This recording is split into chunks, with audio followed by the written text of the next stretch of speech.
ارتفعت حصيلة ضحايا انهيار بنايتين سكنيتين بحي المستقبل بفاس إلى 19 وفاة و16 مصاب.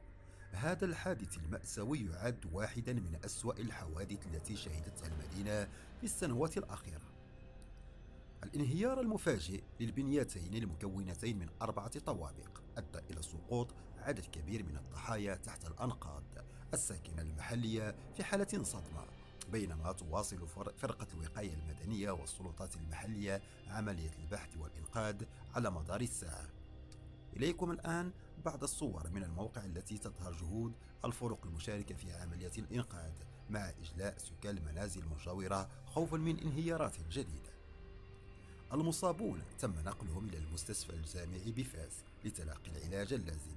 هناك مخاوف من وجود مفقودين ما زالوا تحت الركام. سنوافيكم بالمزيد من التفاصيل حول الحادث الأليم.